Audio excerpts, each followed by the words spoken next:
MBA Show, and today's a Q&A Weekends episode where we answer your question right here on the show. If you have a question you want to ask, we would love to answer it. Just email us over at support@businessrepublic.net. As always, I'm your host, your coach, your teacher, Omar Zenhom. I'm also the co-founder of the $100 MBA, a complete business training and community online over at 100mba.net. Today's Q&A question comes from Walt, and Walt asks, why did you recently change your Twitter handle? Did the change hurt you or your business in any way? Thanks for noticing, Walt. Yes, I did change my Twitter handle recently. It used to be @BizRepublic, and now it's the Omar Zenhom. And yes, there are ramifications to changing your Twitter handle. So in today's Q&A Weekends, I will answer why I changed my Twitter handle, what are the reasons behind it, and what are some of the things you need to consider when you do change your Twitter handle. Does it hurt you in a way? Does it make it harder for people to find you? I answer all these questions in today's episode, so let's get down to business. Today's episode of the $100 MBA Show is sponsored by SumoMe. SumoMe is a simple, light piece of software that you install on your website, and it gives you a suite of apps to help you grow your email list and increase your website traffic. SumoMe powers nearly 500,000 websites internationally, and it's because it works. But don't take my word for it, just install it today and see for yourself. It installs on every single website, and you can do it right now, and you'll get it for free forever. Just go to 100mba.net/SumoMe. Again, that's 100mba.net/SumoMe. So why did I change my Twitter handle recently? Well, good question. There's a few reasons, really, to be honest. I've been trying to grow my Twitter audience for some time. Twitter's one of the first platforms I started on when I was on social media. And I found that a lot of people, when they want to tweet me, they're trying to search my name. They want to mention me by name. And beforehand, my handle was @BizRepublic, which was a service-based business that we did before the $100 MBA, which is Business Republic. And that's kind of the handle I started with. And I grew the audience, and I didn't really realize that the Twitter handle would really make a difference. I mean, people still can search you, and if your name is on the profile, they can find you, but it's a little bit harder when your handle and your name don't match. If you ask me now, I wish I changed it a whole lot earlier. I wish I started with my name, because what happens is that, your name doesn't change. You could change your products or services. For the most part, our name stays the same, so it becomes your personal brand. So if somebody saw me on a workshop, for example, or on a webinar, they want to say, hey, great webinar, Omar. It makes more sense when they see my name in the handle rather than something that they don't recognize, like BizRepublic. And I kind of just put it off because, I thought, maybe it's a problem. Maybe people are getting to know me as BizRepublic and I'm not going to be able to, find them again. And I realized all that stuff is not really true. There's no actual evidence to actually back up those ideas. So I decided to change my handle recently because I thought, hey, I keep putting this off. The more time I put it off, the more my Twitter profile grows and people are going to know me with a different handle than I actually want. Now, changing your Twitter handle does have its downsides. It does have some things you have to consider. So, for example, every single tweet in the past that had my old handle will not link back to me anymore.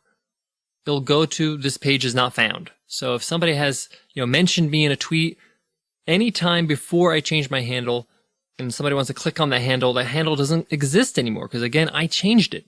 There is some way to get around that, but it's not ideal, and it's actually not so great. What people do is they keep their old handle, and they have all their followers there, and they ask them to follow them on a new handle. They create a whole new handle, a whole new profile, and then on the actual profile of the old handle, they tell them, hey, go and follow me on this handle. The problem is that a lot of your followers will not do that. They just don't go on your profile page and see that. They just see your tweets on the feed. So a migration process may not work. It may take a lot of time, and at the end, it may not even work at all.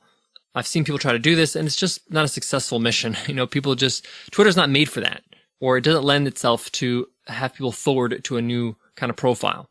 So that's one of the major downsides, is that every tweet that was mentioned me in the past, if anybody searches my tweets, they can't go back and say, who is this person that's, been mentioned a few times by these people? And they link back and they won't find me. So that's a major downside. It's something that I had to come to terms with and say, hey, you know what? That's the past. I'm sure people can find new stuff about me with my new handle. So maybe, making the change is not so bad. But you got to make that choice yourself. And it's a lot easier to do that if you haven't built a community, a following, an audience on that platform, on Twitter. Now, I don't have a huge audience. I don't have millions of followers.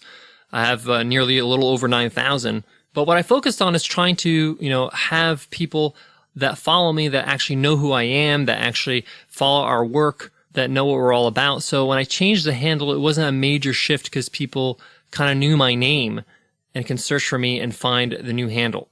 So when you're building a Twitter profile or a Twitter following, try to focus on quality and not just quantity. I've been doing this for some time, and, most people who've been doing, businesses online have a much larger Twitter following than I do. It's probably because I didn't focus so much on growth as much as the quality of my followers. I want people to actually read my tweets and click on the things that I mention. Now, ever since the change, which has been about 2.5 months ago, I really haven't seen any major issues with people trying to find me and can't find me. I don't see anybody kind of like saying, hey, Omar, I can't find your Twitter handle, or where are you on Twitter?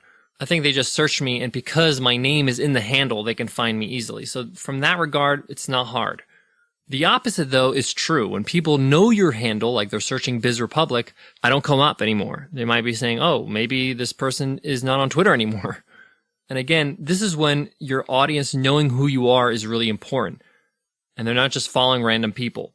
Because they would search Biz Republic and say, oh, I don't see a profile. Let me search his name. Maybe something changed. They do, they find me, they follow.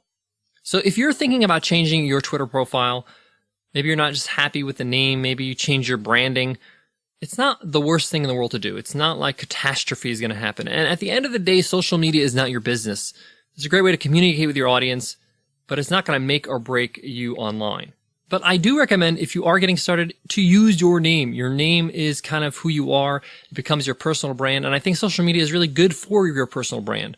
A lot better. It's actually a lot better to use for your personal brand than your actual business.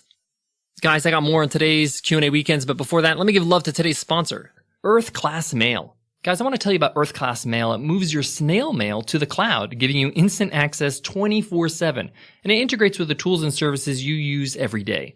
It's crazy we moved everything we do for business over to the digital world, but we still need to pick up, sort, and manage physical mail. Luckily, there's Earth Class Mail, where you can get all your mail scanned and accessible online 24/7. You can search your mail, you can send invoices over to your accounting software, sync important documents into the cloud storage, deposit checks, and it really just makes running your business a whole lot easier. You also get a real professional address to share publicly with customers, business partners, and investors. And you'll never need to worry about someone showing up to your front door if you run your business from home. Now, I've checked out Earth Class Mail, and I think it's a brilliant solution that's perfect for businesses and independent entrepreneurs of all types. Visit earthclassmail.com/MBA, and you get your first month of service free when you sign up. That's earthclassmail.com/MBA. Guys, to wrap up today's Q&A weekends, I basically changed my Twitter handle because I've been wanting to do it for some time. I've been putting it off, and that the handle name was not really as applicable as it used to be. I wanted to use my own personal name, which will be applicable for as long as I keep my name. Guys, thank you so much for listening. Thank you so much for submitting questions for Q&A weekends. We'd love to answer them. Make sure you send them over at support@businessrepublic.net. We'd love to get to them here on Q&A weekends. We have another question tomorrow from Fatty, and Fatty asks, what is your thoughts on work-life balance? Any advice? This is going to be a tough one. I have some really strong opinions when it comes to this. So hopefully, that it will help and give you some perspective on that topic. Tune in for that, guys, tomorrow. So make sure you hit subscribe to get it automatically. All right, guys, before I go, I want to leave you with this. I kind of mentioned this before, but social media is important. It's good to be on it. It's good to grow your audience and engage with your audience, but it's not your business. And making a change on social media is not going to kill you. Twitter is big today. Tomorrow, it could be something else. And don't rely on, growing your following or whatever it is, or your likes, thinking that that's going to ultimately make your business successful. There's a lot of people that did that on Facebook, and Facebook changed its algorithm, and then all their likes really didn't matter. The point here is that build your business on your own terms, on your own platform, on your own website. Use social media to your advantage, but don't be afraid to make some changes if you need to. All right, guys, I'll check you in tomorrow's episode. I'll see you then. Take care.